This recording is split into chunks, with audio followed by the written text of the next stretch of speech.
Bună, sunt Mirela Novaci și în continuare vreau să discutăm despre posibilitatea de a trăi într-o simulare de tip Matrix.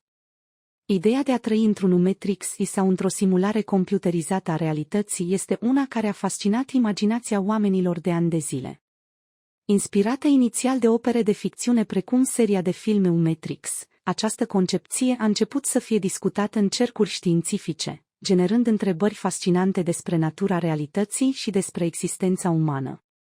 Deși pare o idee SF, ipoteza Matrix are o bază filozofică solidă și a stârnit dezbateri aprinse în rândul oamenilor de știință și publicului larg. În esență, ideea de a trăi într-un Matrix se referă la posibilitatea ca întreaga noastră experiență de viață să fie o simulare generată de un sistem computerizat extrem de avansat. Această simulare ar fi atât de realistă încât noi, ca ființe umane, am percepe și am experimenta lumea înconjurătoare ca fiind complet autentică, deși în realitate totul ar fi doar o proiecție a acestui sistem virtual. Argumentul pentru posibilitatea de a trăi într-un Matrix se bazează în principal pe progresul rapid al tehnologiei și pe conceptele din domenii precum realitatea virtuală, simularea computerizată și inteligența artificială. Având în vedere cât de avansate au devenit aceste tehnologii și cât de realistă poate fi o experiență virtuală în prezent, unii oameni de știință și filozofi au început să se întrebe dacă o simulare la scară largă a întregii realități ar putea fi posibilă.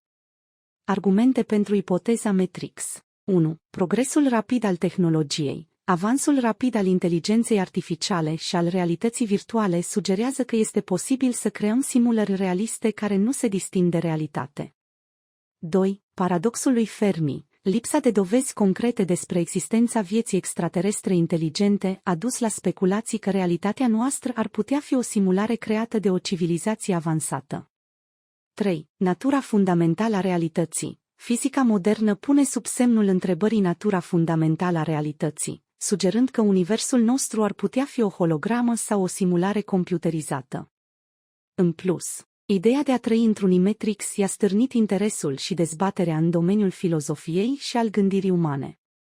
Filozofi precum Nick Bostrom au dezvoltat argumente care susțin ideea că există o probabilitate non-neglijabilă ca o civilizație avansată să fie capabilă să creeze o simulare a realității și că, prin urmare, este posibil ca noi să trăim deja într-o astfel de simulare. Contraargumentelor ipotezei Matrix.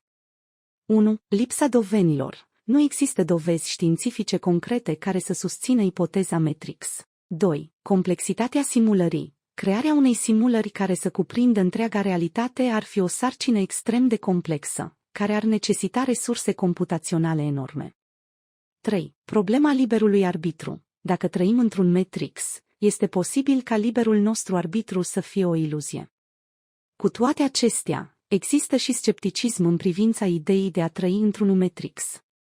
Mulți oameni de știință și filozofi argumentează că, deși tehnologia a avansat rapid, încă nu există dovezi suficiente pentru a susține ideea că o simulare la scară largă a realității ar fi fezabilă sau probabilă. De asemenea, există întrebări esențiale despre natura conștiinței umane și despre modul în care aceasta ar interacționa cu o simulare a realității. Ipoteza Matrix rămâne o teorie fascinantă, care ridică întrebări fundamentale despre realitatea în care trăim.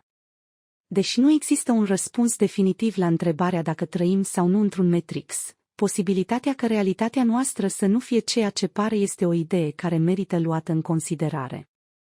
În final, întrebarea dacă trăim într-un Matrix rămâne deschisă și subiectul unor dezbateri complexe și fascinante. Chiar dacă nu putem avea un răspuns definitiv la această întrebare în prezent, ideea de a explora și de a reflecta asupra posibilității unei simulări a realității continuă să stimuleze imaginația oamenilor și să ridice întrebări interesante despre natura umană și despre lumea înconjurătoare. Vă mulțumesc pentru atenție și vă aștept și data viitoare.